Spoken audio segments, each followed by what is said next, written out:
Have you ever just stopped and, really thought about language? I mean, it's this incredibly complex puzzle that your brain just solves instantly, every single second of the day. So today, let's dive into this little miracle that we all take for granted. Right. Look at this sentence on the screen. How are you doing that? Seriously. How are you turning these little squiggles into thoughts and ideas and meaning, all without even trying? That's the big question we're going to unpack right now. Because that's what it is, right? It's a magic trick. It's totally seamless, completely invisible, and it feels absolutely effortless. But under the hood, your brain is running this unbelievably complex set of operations. It's one of the most amazing things happening anywhere in the universe, and it's happening inside your head. So, how does the trick actually work? Well, like any great illusion, it's all about the hidden pieces. It's time to pull back the curtain and take a peek at the machinery inside our own minds. To do that, we have to start by breaking language down into its absolute smallest parts. We're going to start at the very bottom with the most fundamental thing of all, sound itself. So here we've got to understand the difference between any sound and a meaningful sound. A phone is literally any noise a human mouth can make, like a click or a pop, but a phoneme is a sound that actually changes what a word means in a language. Just think about it. The only thing separating sit from fat are those little phonemes. English only has about 40 of them, but they do all the heavy lifting. All right, now we can take those sounds and build something with them. If phonemes are, say, the raw plastic, then morphemes are the actual Lego bricks. They're the smallest bits and pieces that have their own meaning. This is where we really start constructing words. And here's a perfect example. Recharge. That's not one single Lego brick, it's two. You've got charge, the main idea, and you snap on the prefix re, which your brain knows means to do again. Boom, your brain combines them. But a word like table, that's just one morpheme, because ta and blah don't mean a thing on their own. So every single morpheme you've ever learned, every root word, every prefix like re or un, every suffix like ing or ed, all of that together makes up your personal lexicon. It's basically this huge, ever-growing dictionary that you just carry around in your head. And just look at how fast that personal dictionary grows. It's incredible. A first grader already has about 10,000 words. By fifth grade, it quadruples to 40,000. And as an adult, you've got something like 80,000 morphemes stored away. That is a staggering amount of information that your brain can access in a fraction of a second.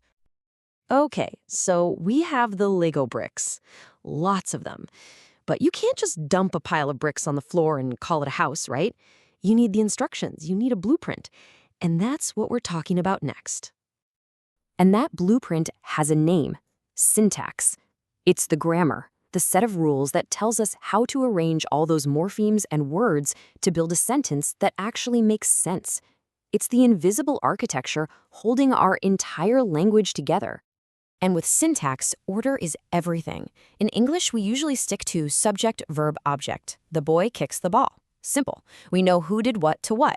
But if you flip it and say, the ball kicks the boy, well, the syntax is still correct, but the meaning has changed completely, and things just got a whole lot weirder for that boy.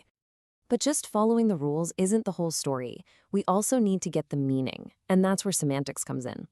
Semantics is all about how we figure out what something means, and a huge part of that is using the context that surrounds the words. Okay, let's try a little experiment. Read this sentence, I forgot my flidges. Now, what's a flidge? You've never seen that word in your life, but I bet your brain is already making some pretty good guesses. Based on the sentence structure, you're probably thinking it's something like keys, or maybe a wallet, an object you can carry and forget. See? Your brain just used semantics to figure out the meaning of a word that doesn't even exist. So we've gone from sounds to words, and from words to sentences. Now it's time to zoom all the way out to the big picture. How do we string all those sentences together to understand entire conversations, articles, and stories? Well, this is called discourse. This is the top level of the language puzzle. It's where our brain stops just looking at individual sentences and starts connecting the dots between them to build one big, coherent picture. It's how you follow the plot of a movie or build that mental image in your head when you're reading a book. So when you put the whole shebang together, the magic trick of reading looks kind of like this.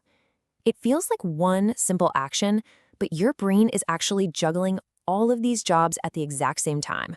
seeing letters, building words, checking the grammar of the sentence, and weaving it all together into the main idea. And it's doing all of that faster than you can blink.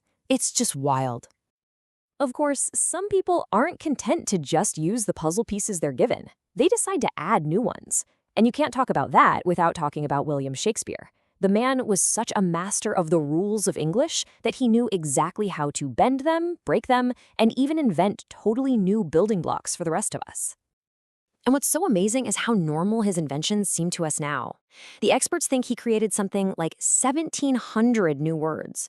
Just look at this list: eyeball, swagger, alligator.